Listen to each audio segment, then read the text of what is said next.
Hey, what's going on? This is Ricardo with the Code 7 Podcast Network, and this is Open Mic. We're about to get started, but as always, well, I was going to say a word from our sponsor, but I have to switch that video up. So we'll get to that part here soon enough, but we're going to do the countdown. So here we go.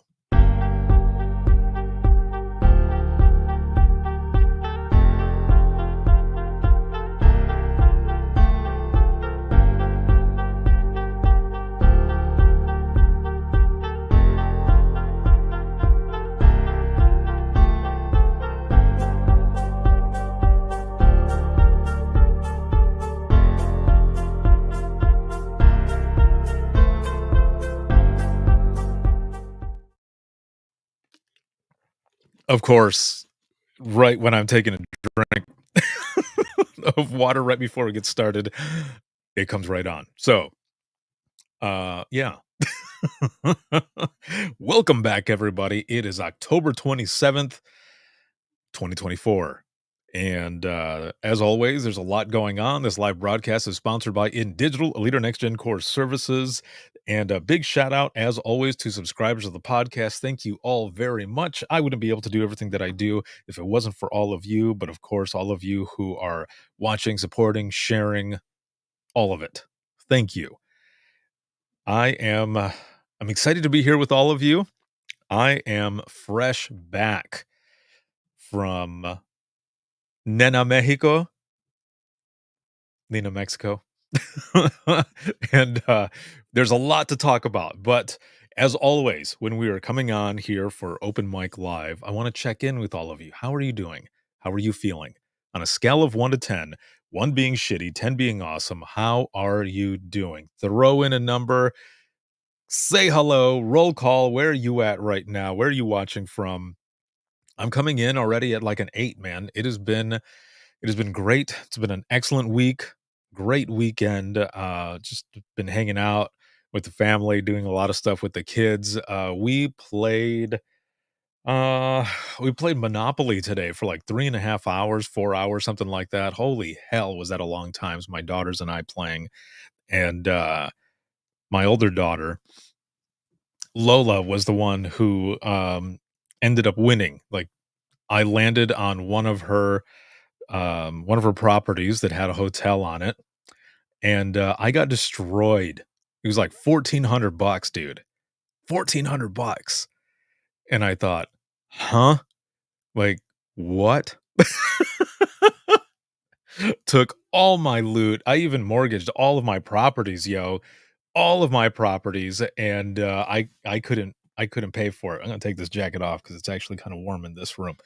Um, so yeah, that's did that also. If you're a fan of the video game franchise Silent Hill, a few weeks ago, PlayStation, they ended up remaking Silent Hill 2, and it is superb. We had been playing it and finally beat it yesterday, and it's pretty scary, man. It was a lot of fun. It was very cool. If you've not checked it out, make sure to do so. I got my homie Fletch up in this piece. Yo, yo, from New Jersey. How are you doing? I'm at a 10 tonight. Oh, he's at a 10 already, right off the bat. That's awesome. So we got Michael jumping in over here on Facebook. Is at a 6. Jonathan, what's up, bro? At a 6. And Mark Peachy from West Tennessee and a 9. All right. Like we got some folks with some high numbers right off the bat. That's pretty badass. And let's see, James, South Jersey, what's up, Brosif? At an 8. Jonathan says, hope North Carolina treated you well again when you came to Raleigh. Dude, bro, I had a lot of fun out there in Raleigh, and going to be probably going back out to North Carolina here soon enough within the next few months. But everything has been awesome. Everything has been good. I'm glad to see all of you here with me today because, you could have been anywhere in the world, but you're here with me, and I appreciate that. It's so, so good. Got episode 570 that went out. So as we're talking about North Carolina and out there in Raleigh and such, so one of the sessions I did get to record, and that's episode 570 that's out there. After that, however, I was told like, yeah, we really can't record in here. So I got the first one. I was told after the first one, which is why the first one went out, um, that, we couldn't record the other ones, which is fine. I get it. There was actually a lot of stories that were written down, and, it was about 30 or so stories. I recorded them a couple days before I flew out to Mexico, and holy hell, man, beautiful, gut-wrenching stories, but so powerful. That one took a while to record. There was a lot of editing because the way I do those that are written down, what I end up doing is I will um I end up having all of the stories in front of me and I read through them first so that I can kind of because I don't like reading them and then, just kind of mess up. Like I want to throw some emotion in there because their stories are very emotional. And so I've got him in there and oh, one of my new homies, Carmen, what's going on? Looks like she just joined over here on Instagram. That is excellent. Hello. Hola, ¿cómo estás? And it took me a while to record those stories, man. And after I was done, I came downstairs. My family's looking at me and they're like, "Are you all right?" And I said, "No, like I just need a minute to just kind of like I stayed in here and kind of meditated a little bit, but when I went downstairs and like I saw my kids and stuff, I had to just be like, just give me a moment." Like, there have been a couple times where I've actually gone outside and just went for a walk for a little bit because, those are some hard stories. And so I came downstairs and I was chilling, and oh, there she is right there. I just saw it in the comments here. Hola, hello, very good, awesome. That is awesome. It is good to see you on here. So like I said, it took a while for me to record those, but, it was perfect. It was, I think, either just over an hour or just under an hour long, but, it was an excellent Imagine Listening session, just like all of them.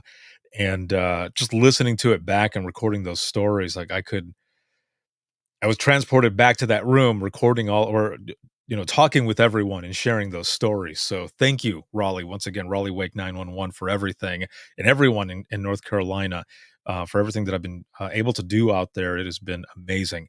And just everyone in general for everything that you do. Thank you so, so much. And just having courage to share your stories. Um, Episode 571 has already gone out for patrons of the podcast. They get those out.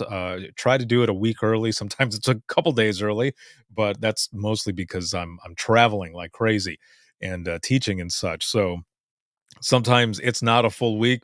You still get them early, but sometimes it's not that whole full week. But episode 571 has gone out, and that is the open mic portion where we share some of the lighter side of dispatch. And so that's out there. And that episode will be coming out this Wednesday. So look out for that. That one is good. I'm going to be throwing some clips out there as well. Also, Dare to Be Great 6, that is going to be coming up the week of December 9th. It's December 9th through the 13th. So make sure, if you haven't done so already, make sure to sign up for that. It's free. It's the last Dare to Be Great that I'm going to be doing. And that'll put it over, I don't know, 200 something hours of free continuing education. And it'll be up there for the time that is up there. So make sure um, to sign up for that. And let me see while I have this up here right now. Let me see if I can get the link really quick here. And it shows that it's loading right now. So I just want to make sure that I can get the link in here for all of you. And you can sign up for it. Because again, it's free and all of those are going to be on there. I'm excited to have everyone part of this one, this last one. There's so much that's been going into it and so much more as it's coming up because dude, we're already going to be in November, that's just a month away, dude. And it's going to be crazy. So let me add this over here to Instagram as well. And anyone can join. This is for anyone. Like, even if you've got like friends and family or stuff that want to learn a little bit more, they can do this too. Again, it's free. And if you're not able to watch it live, you can watch it on demand later on. But make sure to register and or if you have friends that who are thinking about getting into dispatch or whichever, have them sign up as well. There are classes there for everyone. So make sure to check that out. I just wanted to make sure to put that out there. It is going to be an excellent time. Chrissy over here, let's see, going to be in Raleigh in December. Wait a minute. Are you saying you're a two? Like your number is a two? Or I am two and going to be in Raleigh in December? If you're at a number 2 coming in, hopefully we can get your number up just a little bit, and, so you're coming in at a 2, okay. Well, I'm hoping that we can get your number up there just a little bit more with some of the stories I'll be sharing and such, and even if it stays the same, just that you were here and, we're here with you and everything, again, that's what Open Mic Live is all about. So, let's continue here, and either way, my thoughts are with you, my friend, and I hope everything is okay. So, along with that, we've got DTBG6 that I put out there. Again, there's going to be more information coming out. The rest of the speakers are sending in their information, so I'll be creating their session slicks, and then all of the stuff for the sponsors is going to be going out as well. So make sure to look out for all of that information as it's coming. Also, throw in some reactions, whether you're on Instagram or YouTube, X, or on Facebook, and share it up. You can get some more folks up in this piece. There's a lot of people already, but do me that favor, share that up and everything, and I appreciate you. Also, as always, I say as always, I've only done this twice, but at least for this specific platform for on Circle, I was doing it on Discord, but I'm doing this on Circle now for people to connect beyond the uh, the virtual event. I have a free community that you can join. Now that I'm catching up with more stuff and I only have a few trips left, I'm going to be posting a lot of stuff in there, and that is for everyone, like I said, to connect beyond the actual event so that we can continue those conversations going. If you ever have any questions or you want to just connect with folks, that is where it's going to be. And then the last few places that I'm going to be before I get into the other stuff that we'll be talking about tonight is I am going to be out at Cobb County 911 in Georgia. That's right. It's going to be November 5th through the 7th. So on November 5th, I will be doing the 8-hour communications course. On the 6th, I'm going to be out there recording episodes with folks and just kind of doing a highlight of the center. And then on the 7th, we're going to be doing an 8-hour course as well. And then I'll be coming back home for a few days. For a few days, because then after that I'll be flying out to Texas to Bandera. I'm going to be out at the Mayan Ranch. I'm going to be out there with the 360 dispatcher with my good buddy Joe Serio and Amy, and we're going to be teaching out there. So the 911 training leadership event, and I just love being out there. I'll be closing it out with Imagine Listening, and we have a lot more time. So if you're going to be out there, I cannot wait to see you. It is going to be excellent. And then to close out my trips for 2024, I will be flying out to Maine. That's right. I'm going to be out Portland, Maine, and I'll be out there for Atlantic APCO. I'll be doing Imagine Listening. I'll be doing the podcast, and I'm the keynote speaker out there. So make sure to check me out. Whether you're at any of those, I look forward to seeing you and talking with you. Just all of the above, man. It's going to be awesome. It's going to be a great, great time. Super excited. All right. So let's jump right in with Nena Mexico. So, dude, let me start out by saying, first off, thank you to Nena Mexico, Nina Mexico, for bringing me out. They were my sponsor, bringing me out. I was supposed to be there last year. Okay. Maybe a lot of you remember, maybe you don't remember, but I was going out there again, originally to be the keynote speaker, to share my story with the audience, and my dad went with me,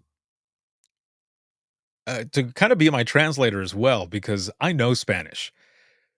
I get a little embarrassed because my pronunciation isn't the best, right?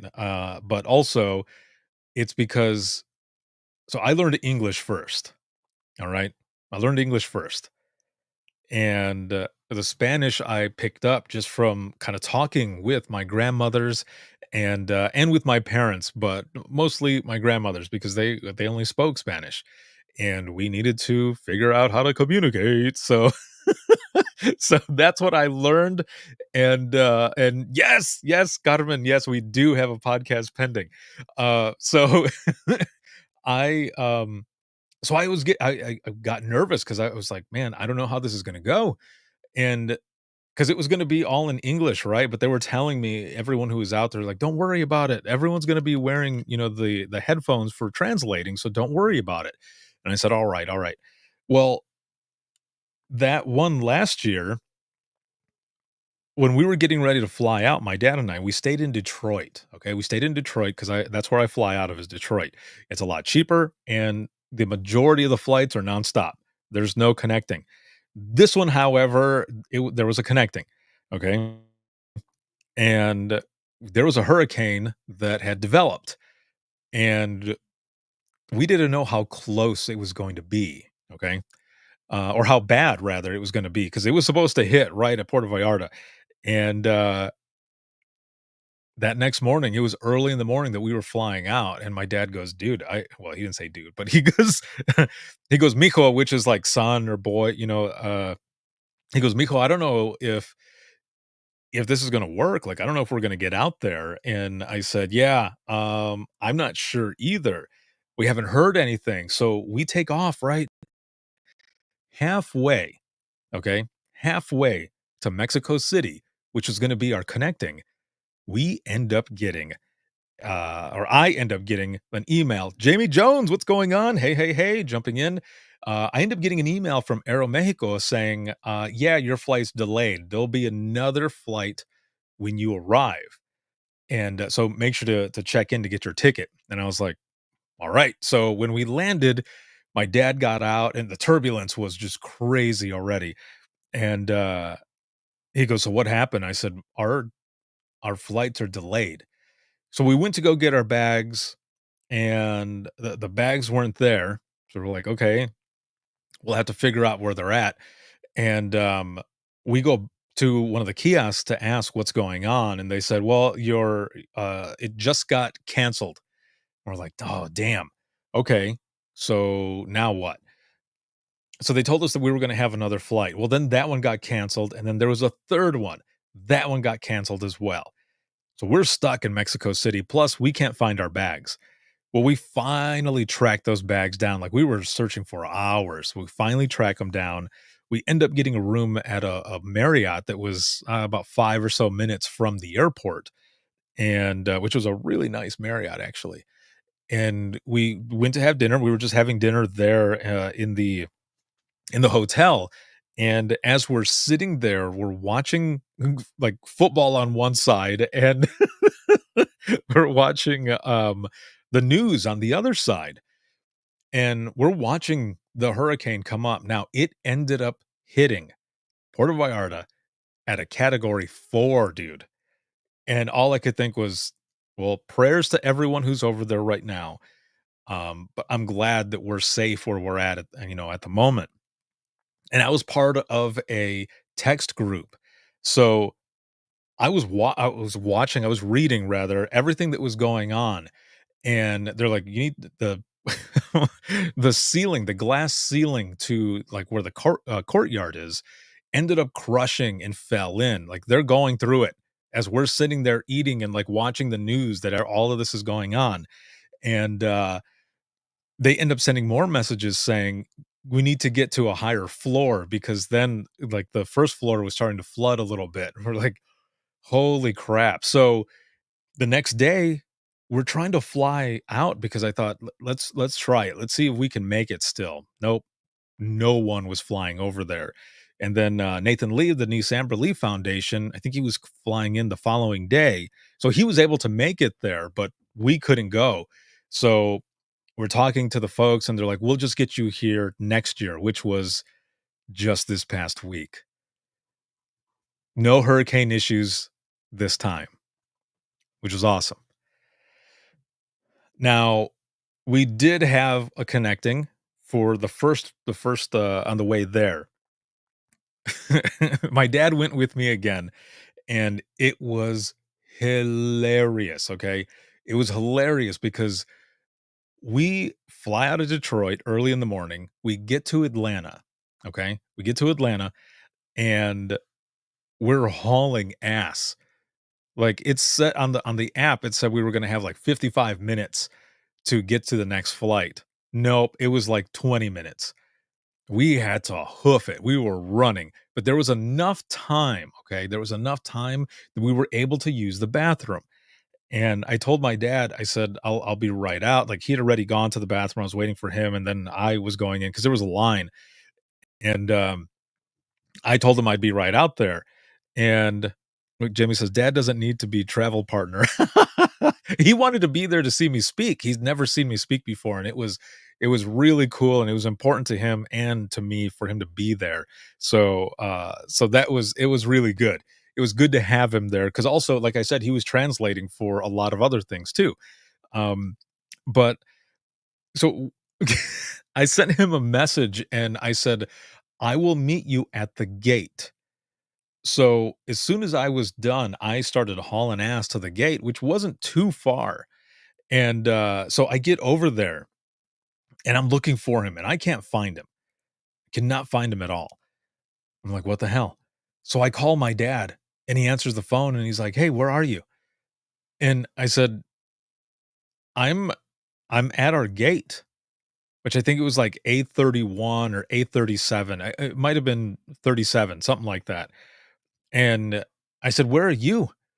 And he goes, "Well, I started walking towards the gate." And I said, "Where are you?" Oh, it was E. That's what it was. It was E. It was E37. And he goes, I'm at like E10 right now." And I said, "Dad, no." He goes, what do you mean?" Um, oh, wait, over here, Carmen says, "The weather was great." Yes, it was. It was amazing. And she says, "Your daddy is a great person too." Aw, thank you. Yeah. Well, so get this. So, and actually, now that I remember, it was actually E29. That's what it was. It was E29. But he was at E10. And I said, "Dad, you went the wrong way."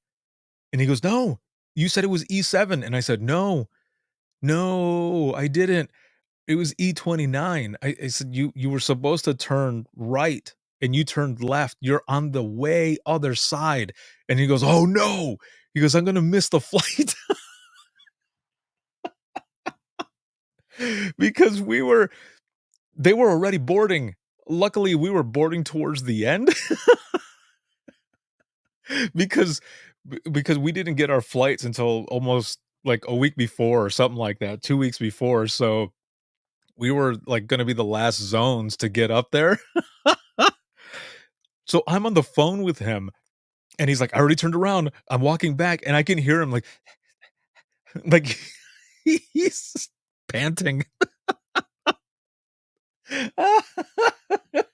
And and I said, "I was wondering where you were at when you said I'm on my way over there because I could not see you." And I said, "Where are you right now?" He goes, "I'm passing by the food court." I was like, "Okay, you're in the middle." I said, "You gotta keep going." And he goes, "Do I turn at all?" And I said, "No, just keep going." So he's like, "Okay, I'm at E20, E21." And I'm like and I said, "Okay, I see you. I see you." So I hang up. I hang up with him and he walks up and he's sweating and his face is red. And if you've ever seen my dad, he's got a full head of like, yes, Chrissy, just keep swimming. Yes. He's got a full head of just like straight up white hair. Okay. So his face is super red and his hair is like super white now because his whole head and face is red. And he goes, why I went the other way?" And what happened was that so when you go out of the bathroom, like I said, he was supposed to turn right. Well, he had turned left because he was at the electronics store that was right there, and he was looking at headphones and stuff. So when I went back and I told him, "I'll meet you at the gate," he got mixed up where he was at, and he was walking the opposite way.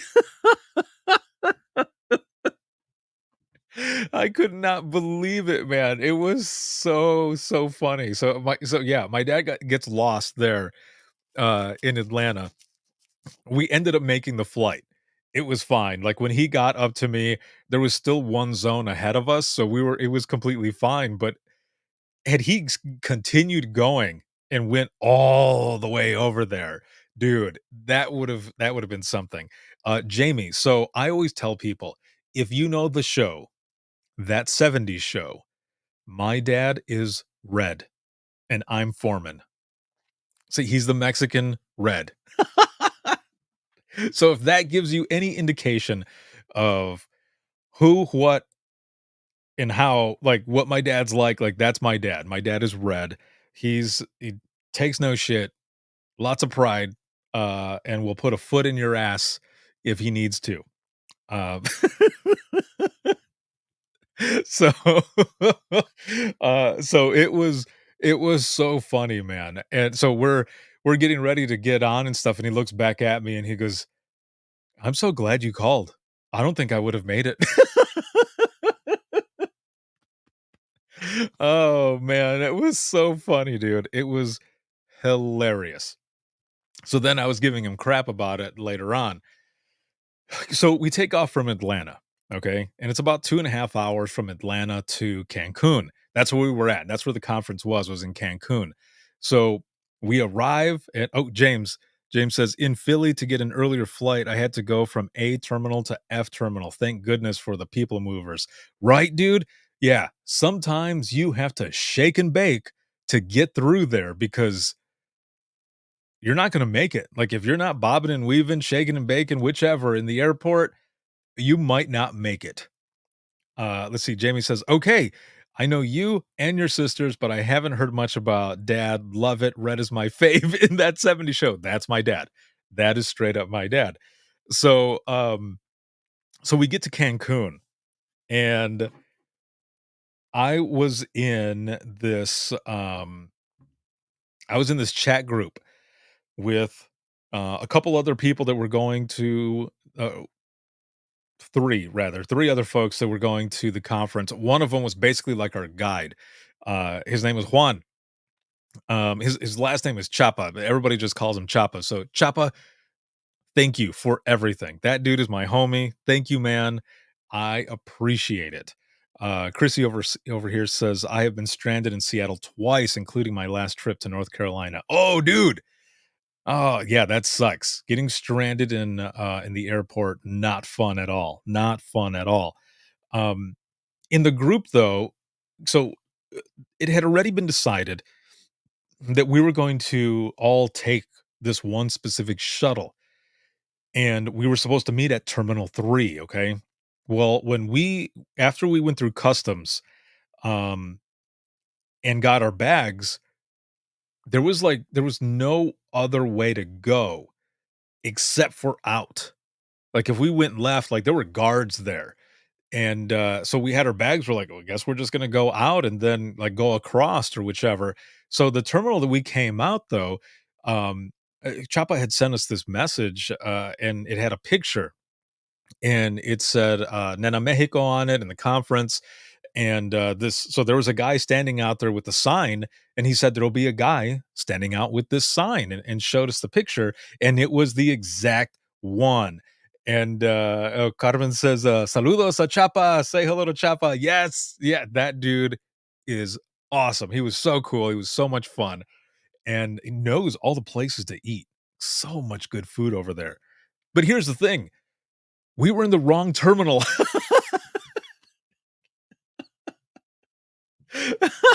That that's karma right there. That's what I get for giving my dad shit about him getting lost in Atlanta. Now we're lost at the airport in Cancun.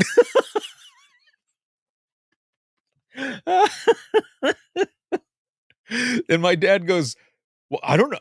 I don't know how we did this." And I said, "Well, there was no other way for us to go."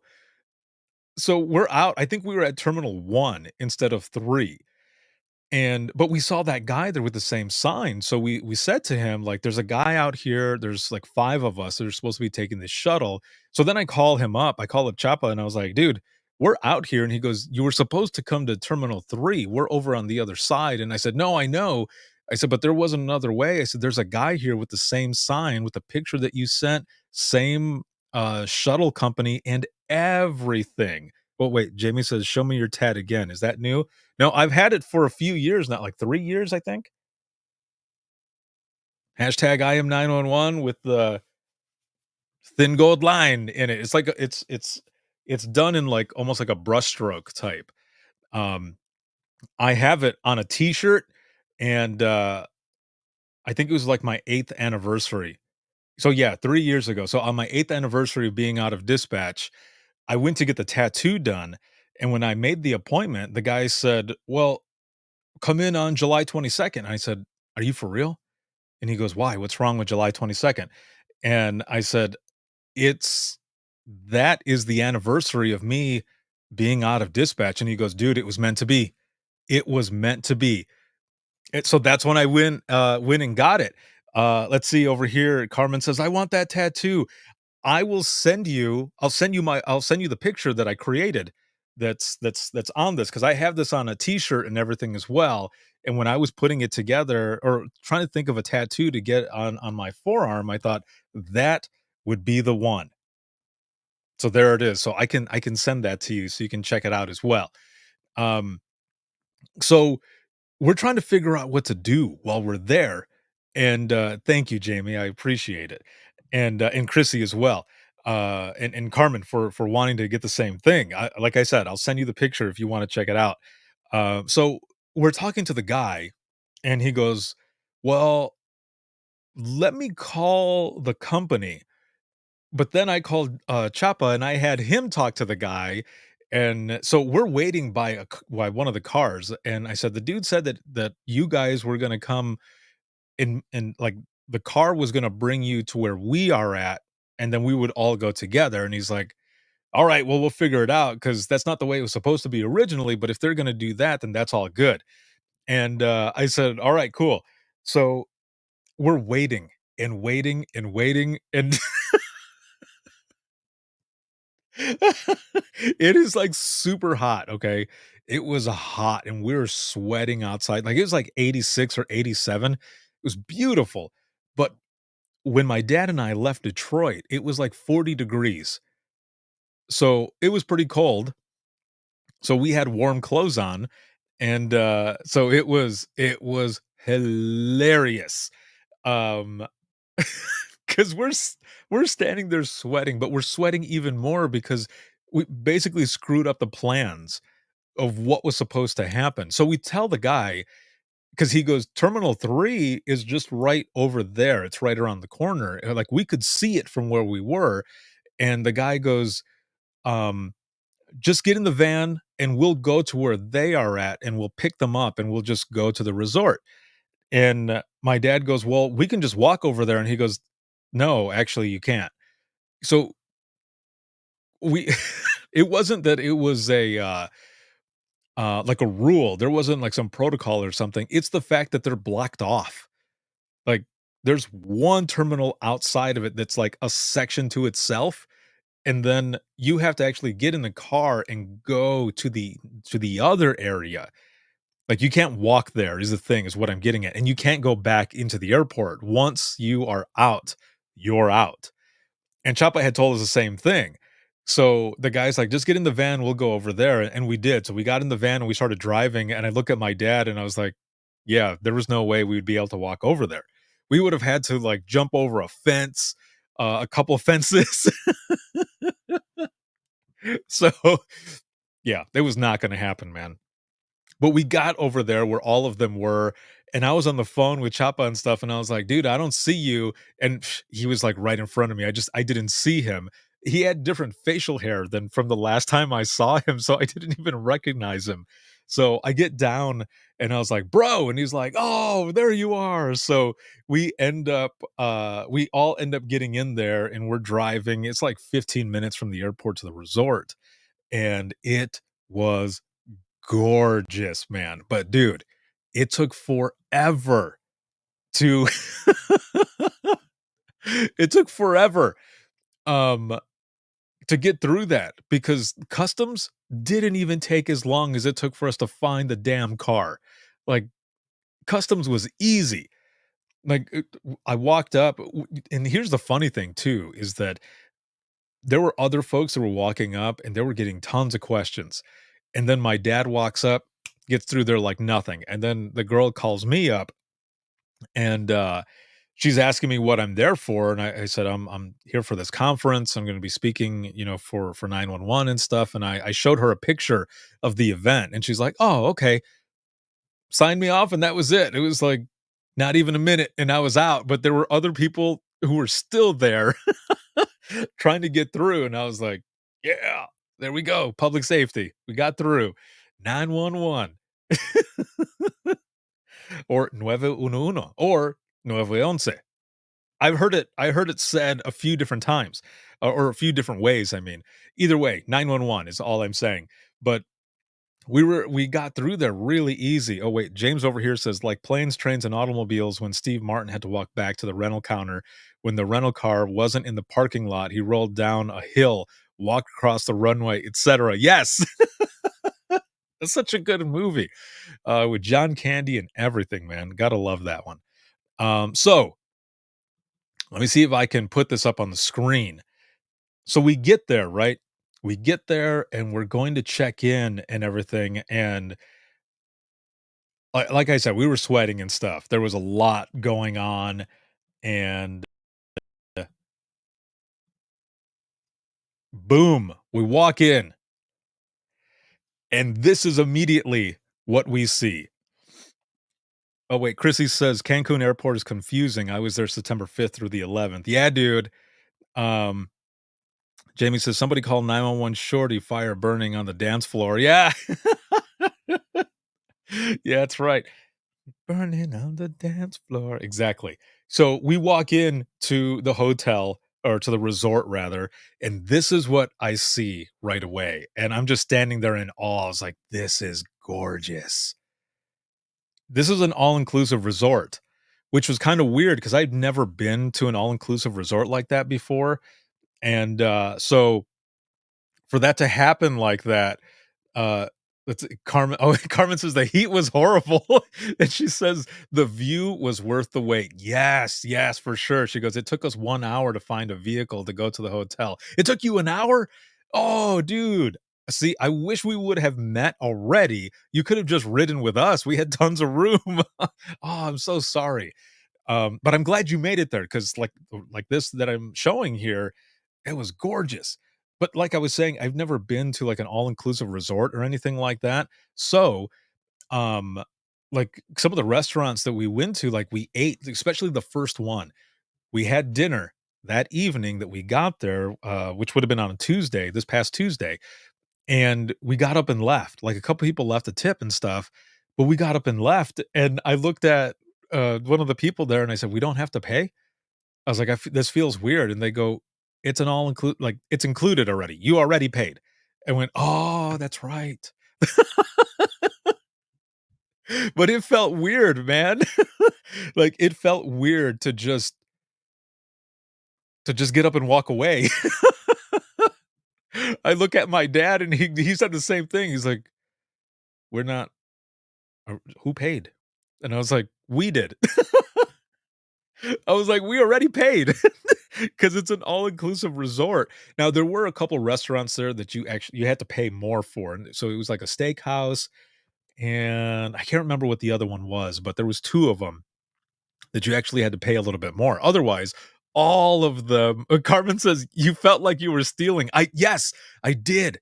I didn't wanna leave, like, I almost wanted to ask the waiter, like, "Are we cool? Are we cool? Todo está bien? Like, everything's alright? Like, we're cool?" But then everyone's like, "Just keep walking. Like, what are you doing? It's okay." Like, "We already paid, stupid. Like, just go." So, that was cool. So, here this is the view right outside of my room. So it was cool, man. So once we got in there and we got all set up, I still have it, but they put these wristbands on your wrist, and there's a little pendant on there. It's an oval shape, and it's kind of like wooden. But they said this is how you get in. So it had like a little chip in it. So you have it on your wrist, and then you just boonk, and you walk in. The room was awesome. The room was gorgeous. I end up going to the other side where there was like a little seating area in there as well. It was real, like I said, it was really nice. And then I pull the curtain back, which I've got some videos that I'm going to be posting within the next few days here. But I want to show some of these pictures here today. And this, when I opened up the curtain, this was my view. Oh, heart be still.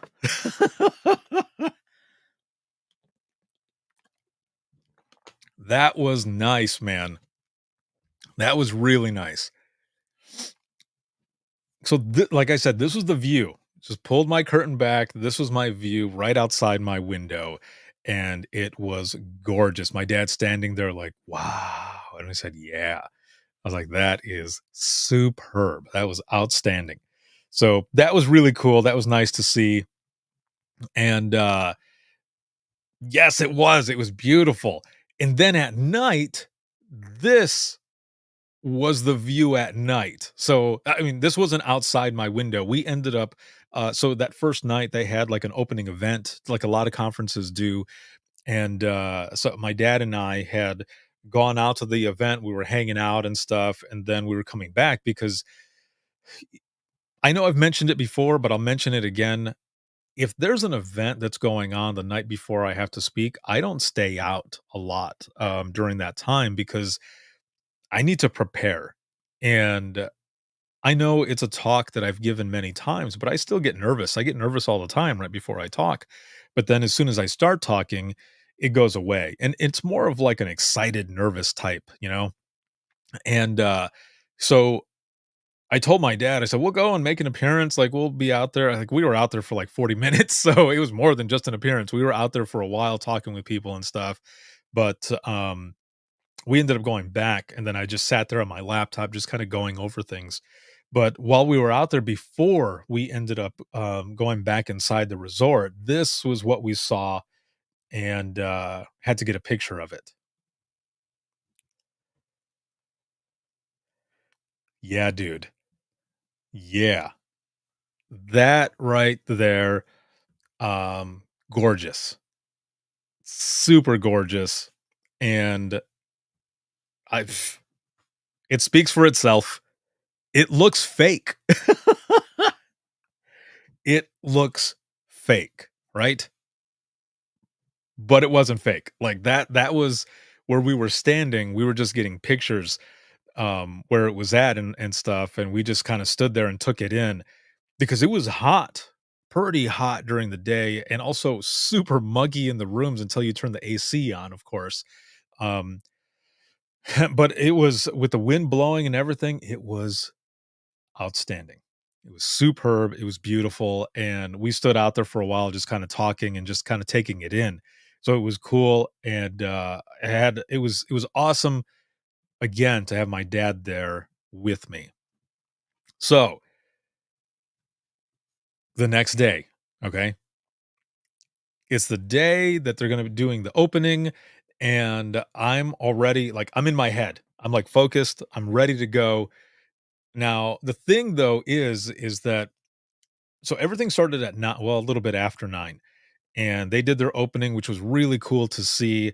And one of the cool things is that so their vendor hall, okay, their vendor hall, there's about 3 or 400 attendees, I believe there was, and there were representatives. and dispatchers, call takers, and a lot of folks that were there that were from Mexico, right? But there were also others from the Latin America. So Costa Rica was represented, Paraguay, as well as Panama. So they had all of those in there. It's like Jason Hill jumping in, checking in finally, running a solid 8 for night shift. Definitely happy. It's my Friday. I'm happy it's your Friday too, man. And that you're coming in at a solid 8. Very cool. Um, so what they do is after the opening ceremony, they take a break and they lead everyone through the vendor hall. They do the ribbon cutting and they do the vendor hall. So here's the thing though, and I thought this was pretty interesting. It was pretty cool because all the sessions are in one room. Okay. All of the sessions are in one room. So what they do is they shut the doors to that main room. And the only way you can get into that main room for the sessions is through the vendor hall. And it snakes around through all of the vendors, and then you get to the session area. And when you leave the session area, you go back through the vendor hall. And I thought that was a pretty cool way because a lot of times at conferences, um, you've got all your folks in there and they split. And not a lot of people will go like after that initial portion of going through the vendor hall, like people always go through at least twice. Okay. First time, it's a grab. Everyone's grabbing the free stuff the first time, and then the second time they go in, that's when they start talking to people a little bit more.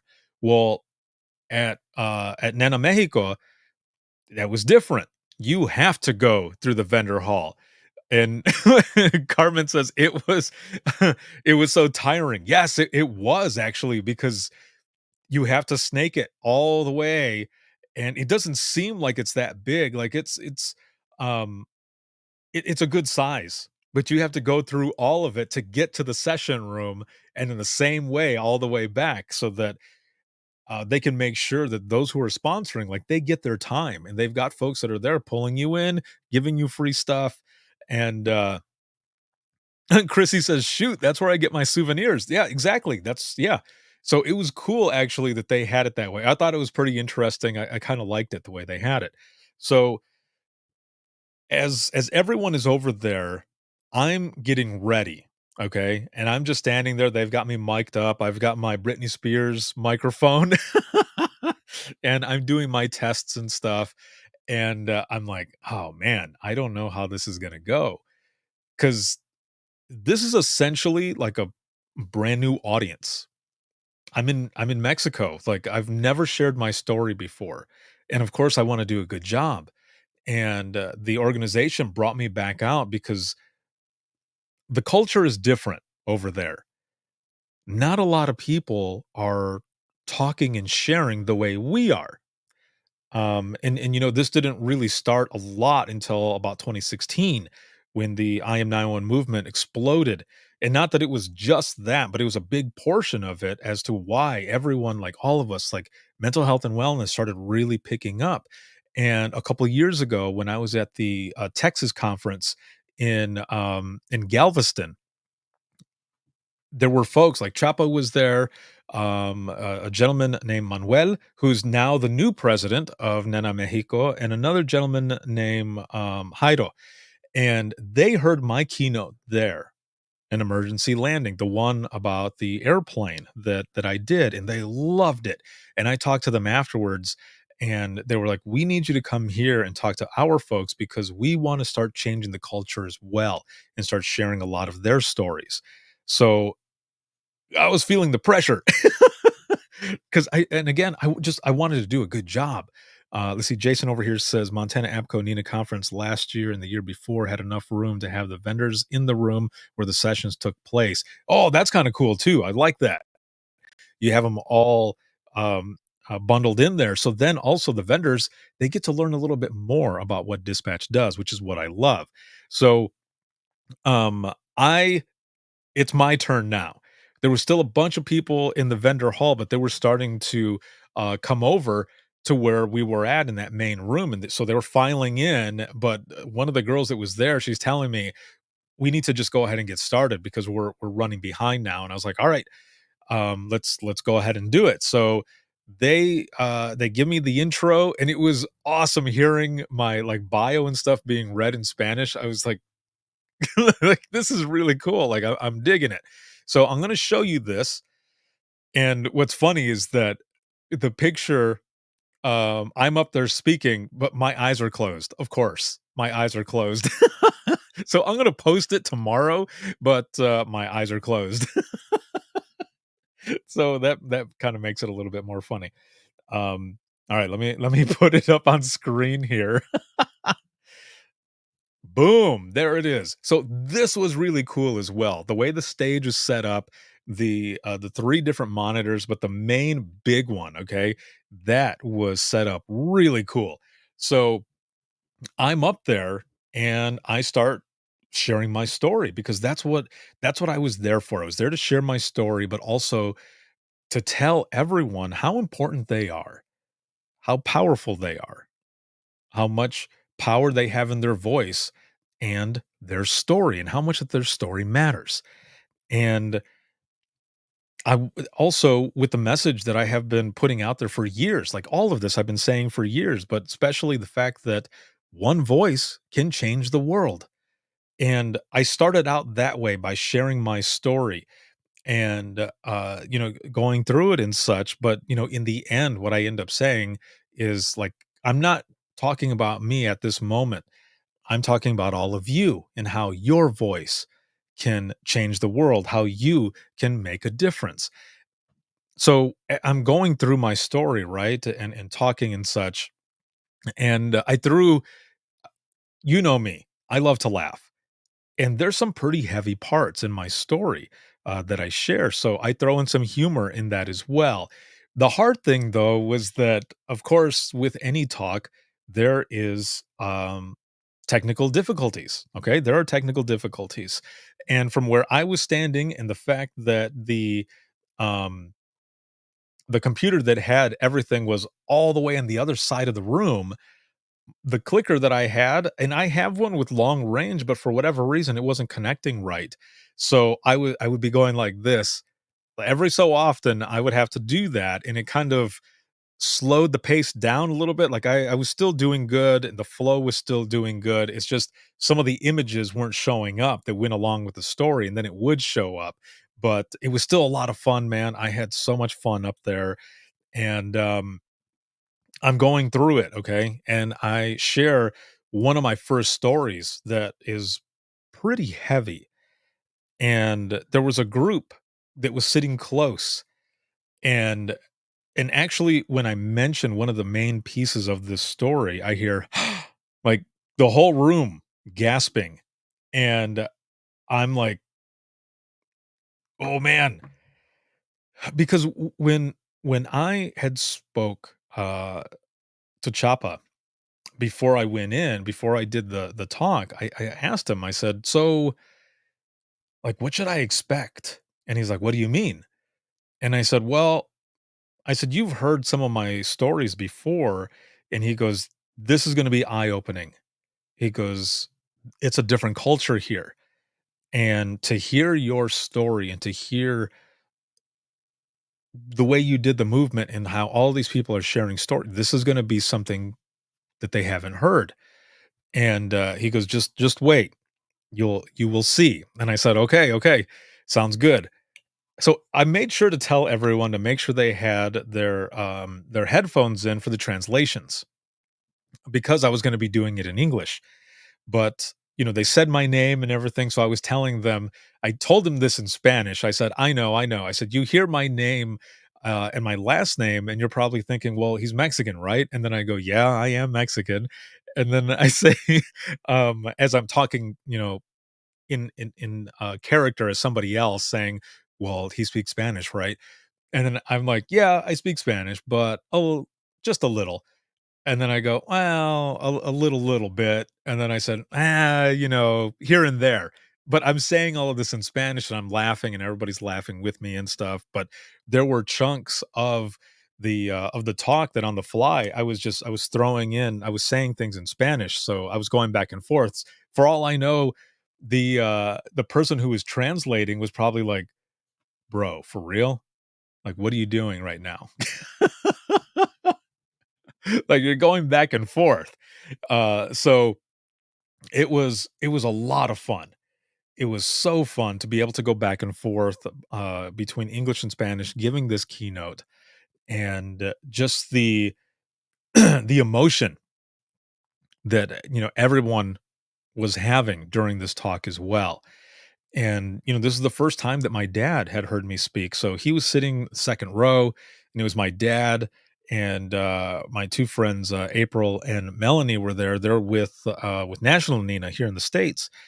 And so they were there and they're, emotional. And I'm looking around the room and everyone is emotional. Now, here's the thing. Um, the group up front, there were a couple points, or parts rather, that I couldn't look their direction because they were emotional, right? And when I see people get emotional, I get emotional as well. Like, I was already emotional as it was. And I told them this too because we talked afterwards and they're like, "I was crying so much." And I was like, "I know. I saw you." I was like, "I can't look over there." Because I was going to lose it as well. And but that's how powerful the entire thing was. And to be able to make a connection like that, that is exactly what I was going for, and for what I wanted for this session. James says, "Just a little dusty in the room." Yeah, I got dust in my eyes. So, I wanna show this really quick, and, Carmen says, "It was wonderful to hear your story and an honor." Thank you so, so much, and I hope it's okay, but I'm gonna show the picture that we took together. um, I'm gonna put it up here on screen because this was awesome. So let me pull this up here really quick. So I'm going through, the story and stuff, or my story rather, and I'm sharing all these stories, but I'm also telling them like, I promise you, I'll have a rewarding story in there too, or a funny story. So I was going back and forth on it. And, I'll say this, well, no, let me show this first, and then I'll get to the other part because we're actually coming to the wrap up of this hour of this open mic live, and I'm gonna close it out with something. So, oh, no. Is it okay? Actually, let me just ask you really quick. I'll wait for you to respond if it's okay for me to show this because 'cause I'm gonna post it on Instagram either way, but I just wanted to see, like, if it's okay, to put this up here because it was an honor to meet all of you. So I'm watching my screen and we'll see what you say. But it was really good. Even with the technical difficulties and everything, it ended up being good. And I'm just looking out at everyone as I'm talking, as I'm giving the story, and like I can see people like, okay, good. Okay, I'm gonna go ahead and put this up here. Thank you. Thank you so much. I can just see how like everyone is really like there were a few people who were like at the edge of their seats as they were listening to what I'm saying. And Chapo was right. Like people were so dialed in to what I was saying. And you can tell when someone is really listening, when someone is really getting into what it is that you're talking about, and you make that connection, you can see them like nodding yes or nodding no or whatever, whatever it is that you might be saying, but in unison, right? And so that was really cool. And it was like I can feel it right now. Like that's how powerful that hour was. So let me post this up here, or put this here really quick. And so these here, my new friends out of Mexico, okay? Immediately, so on the far right, on my left is Carmen. And she came up immediately after I was done and we talked, we got a selfie, and I had told him I brought a stack of these pins, the I am 911 pins, and I said to her, I said, since you were the first one who came up, this first one is yours. And it was awesome. We hugged and everything. And then afterwards, there was a lot of other people who came up. We were taking pictures, giving out pins. because I told them, "If you see me, I have this bag full of pins, and I will give you a pin." And Carmen and her crew ended up coming up. They are 911 dispatchers, call takers, 911 professionals from Chihuahua Policia, Chihuahua PD. They're in Mexico, and we've got an episode pending where we are going to be recording an episode to capture their stories and what it's like for them over there in Mexico. So it was really cool to be able to meet them and talk with them, and just kind of listening a little bit to some of their stories. And so I'm going to be posting this up as well. And it was an honor to meet all of you there, your group and everyone else that was there who walked up. Like, people, they were telling me all of this, like, that was real touching, like, that really touched me in a way that, like, that we're not expecting. And other folks who were saying that they were inspired to share stories as well, and they want to be on the podcast too. There was a lady there. I need to get her name. I cannot remember her name off the top of my head right now, but she works with the Latin Americas. And she was telling me, which it was funny because she was speaking in Spanish, but her Spanish was so fast and I was trying to process it, that luckily Chapa was there because he was also my interpreter. And so he's telling me, and then he stops and he goes, "Wait a minute." He goes, "You speak English?" And she goes, "Oh, yeah, I do." But, and I was like, "Oh." She goes, "You were going back and forth, so I figured you were fluent and as well." And I was like, my Spanish is a little bit more broken than it is fixed." Like, that's what I tell people. It's a little more broken than it is fixed. So she starts laughing, and so then she's talking to me in English, right? Well, she was telling me that they have been thinking about doing something similar with some sort of podcast or something. And she goes, "But you're doing this already.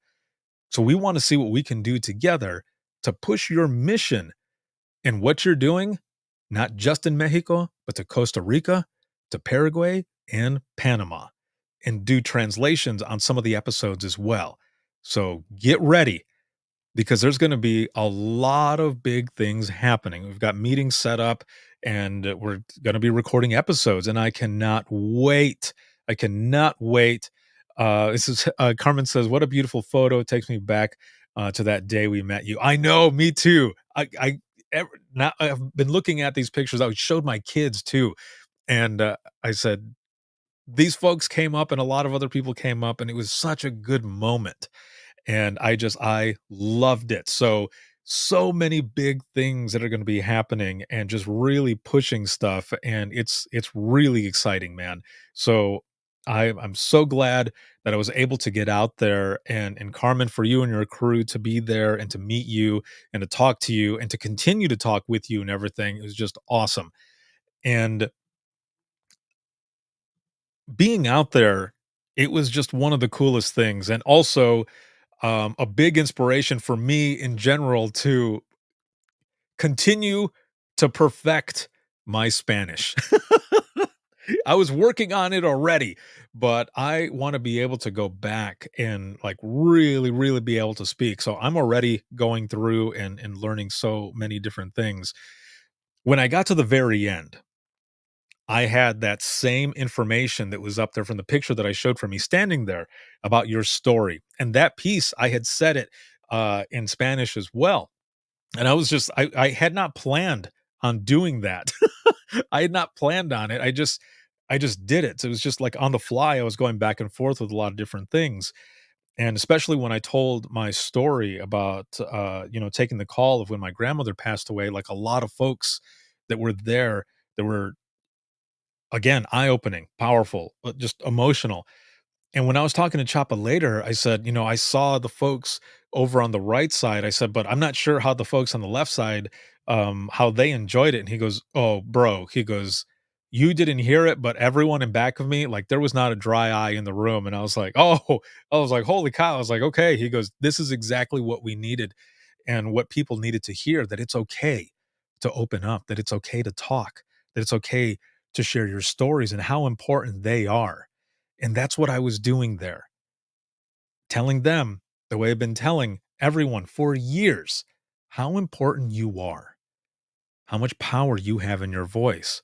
But here's the other thing that I wanted to mention, because we've been doing this for a while now in the States, but out there in Mexico, in Costa Rica, in Paraguay, Panama, anywhere in those areas where now my story and the rest of the stories, like everyone's stories that are going to be going out there, the point of all of this as well is to change the culture. And for those who are out there or who have ever heard my story or anyone else's story that have not ever been in the chair, who have answered a phone call, a 911 call, this is for you as well. Like, even if you don't understand it, excuse me, even if you don't fully understand it, of course, it's because you've never done it before. But that's why you listen even more, so that you can understand, so that you do know what it's like. Because those that answer the call for help, those that are in 911, within the trenches of 911, we are going to be the ones to continue to change the landscape of this profession. And we're doing it through our stories, through these powerful stories. So being out there in Mexico, even though, because that was one of the points I really wanted to hit home on, but everyone seemed to understand it already with what people were saying when they came up and talked to me, how important it was, and to be able to hear me tell my story and show them how important they are through their stories. One voice can change the world. And I'm talking about all of you. One voice, your voice, can change the world.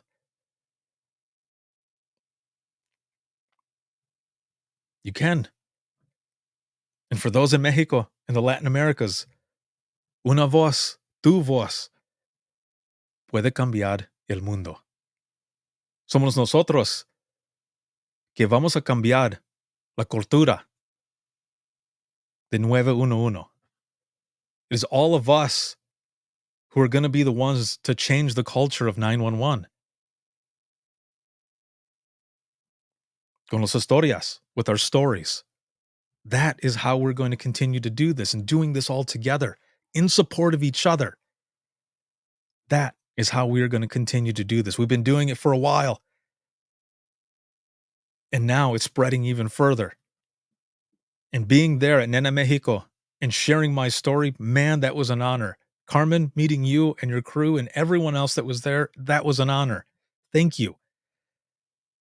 And for all of you that do this, thank you for what you do and continue to do. And thank you for having the courage to share your stories. That's how we're going to get this done, through the power of storytelling. That's how much power you guys have with your stories and tu voz and your voice. Damn, this is so much fun with all of you this evening. I'm excited for everything that's coming, for everything that's going to happen, just all of it. It is awesome. Chrissy says it's a blessing to be on the side of the phone when someone is having the worst day and being the voice that helps them. Yes. Yes. I know exactly what you mean. And I just want all of you to know how much of an honor also that it is to be able to be the one to help share your stories, to have your trust in sharing your stories. It has been an amazing experience. I've been doing this for over a decade, and I will continue to do it. So thank you for everything. Because of all of you, I'm able to do what I do. And because of you, that is what has made this possible. The I Am 911 movement has made this such a big thing. I might have started it, but it's because of all of you and your stories and what you do in this profession that makes it what it is. So thank you. Damn, this has been so much fun. So we are going into the wrap up of this open mic live. It's been an hour. It's like an hour and 10 minutes. And we're a few days away from Halloween. So Oh, Chrissy says, "Thank you. I'm a 6 now." Yes! All right. You were a 2 at the beginning, and now you're a 6. Yes, that number went up. Where's everybody else at? I'm, like, way above a 10. On a scale of 1 to 10, 1 being, shitty, 10 being awesome. Where are you at now? I'm way above a 10, and Chrissy, I am so happy that you are at a 6 now. That is awesome. Very cool. A solid 6, she says. Yes. Awesome. Very, very cool. I was going to be I I was gonna share, like, a Halloween story because we're going into Halloween, and, oh, wait, let me read this over here really quick. Carmen says, "Thank you for sharing your story with us. It's hard to remember that moment, that call that no one wants to receive. We appreciate it so much." Thank you. Yes. Thank you.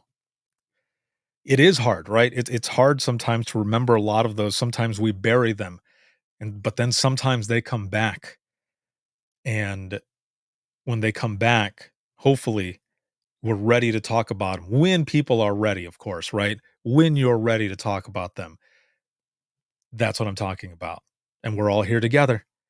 James says he's at a 10, can't wait to be with everyone in Portland. Oh, you're gonna be out there, that's right. I can't wait to see you, man. It's gonna be a lot of fun. We're gonna have a lot of fun. So actually, you know what? Let me go ahead and share this really quick. It's a story that I've shared many times, but, back when I was in dispatch, okay, and it was I'm trying to remember how close it was to Halloween because there have been a lot of people who have sent messages or who have shared stories about dispatch centers that are haunted, or police departments that are haunted, or courthouses that are haunted. And excuse me, in the area that I worked in and actually grew up in as well, there was a section there. There was this hotel.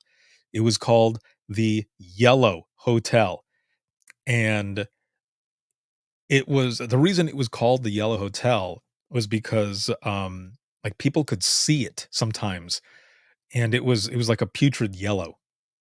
Now, this place had basically burned down, but legend has it that the infamous gangster Al Capone, that place was also one of his hideouts. And way back in the woods where this hotel is at, there were tunnels, there was quicksand, and apparently, like, people who were not on the on the right side with him, they would, take them out, and people wouldn't find them there. Like, apparently, they would put them in the quicksand, never to be seen again. Well, also, apparently, there was an accident, okay, all those years ago, and now, sometimes, in that area, people will see a car, an older car that has crashed into the tree, and when people go back to check on them, the car is gone. So it's like a ghost car, okay?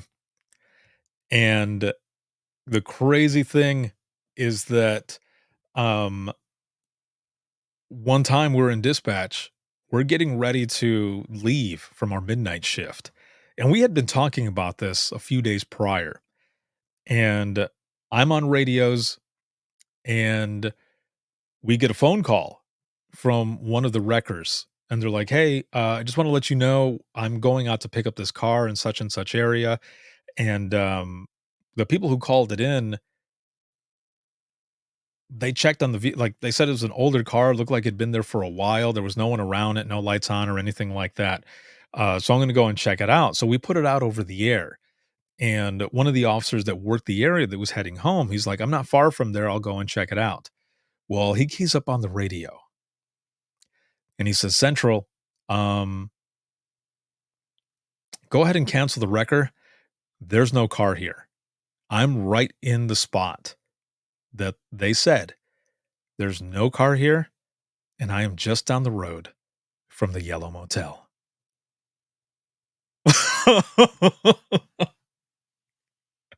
So we called the wrecker and he's like, "Okay, I'm not going out there." We're like, "Yeah, dude, we're pretty sure it was the ghost car of that story, that legend in that area. Look it up. You can Google it." It's like ghost car, Al Capone or whatever. The other thing in Michigan, in the area where I worked in the very northwest corner of the county is, there's a mansion out there. It's been redone, but Legend has it,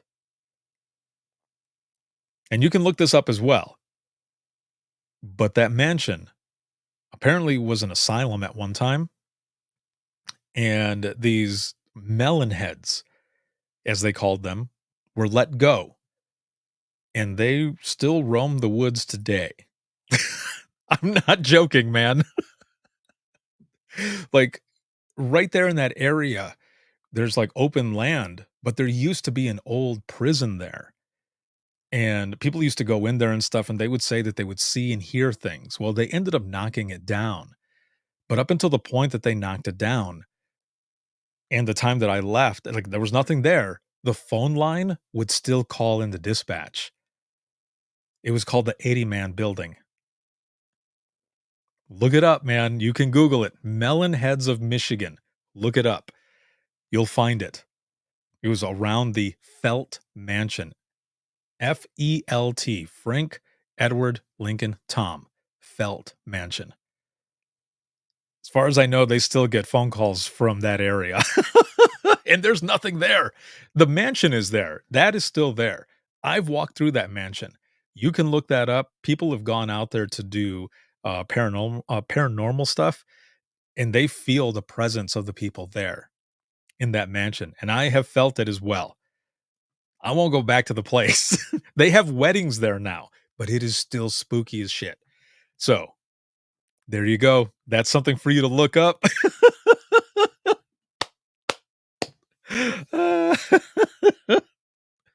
Yeah. So there you have it. Happy Halloween, everyone. One of the last things that Carmen has over here, she says, God bless you always and continue to give that gift of touching hearts. Thank you, amiga. Thank you so much. I appreciate it. I look forward to being in contact with you more, as well as your friends and the episode that we eventually end up doing. Thank you so, so very much for all of it. For all of you who are here watching, listening, if you ever have any comments, questions, or you ever want to be a guest on the flagship show, you can email us. That's going to be WTTpodcast@gmail.com. Once again, that is WTTpodcast@gmail.com. And you can actually follow us on social media, become supporter of the podcast, all of that. Simply go to links.co/WTT podcast. That is links with two eyes.co/WTT podcast. And you'll find everything there. My email, all of my social media, where to follow, where to hear the latest episode, where to buy Imagine Listening Volume 2, the book, and Volume 1, my version, will be coming out in the second week of December. I am working my butt off to get all of that done, and thank you so, so much for that. I got screwed on the first one, and more about that will be coming out soon enough. But for now, Volume 1, my version, will be coming out the second week of December. And um, you can also find podcast and dispatch merchandise by going there as well. Scroll all the way down to the bottom and you'll see it. And you'll find everything there. Also, the link to be on an episode, to schedule an episode, whether you're new to dispatch, seasoned dispatch, or you are retired. I would love to have you on the podcast to share your story out to literally millions. Again, thank you for all that you do. This live broadcast sponsored by InDigital, a leader next gen core services. Shout out to subscribers. You can see this on Facebook, YouTube, X, as well as Instagram, and then you can listen 24/7 on Apple Podcasts, iHeartRadio, Spotify, your favorite podcasting app, and withinthetrenches.net.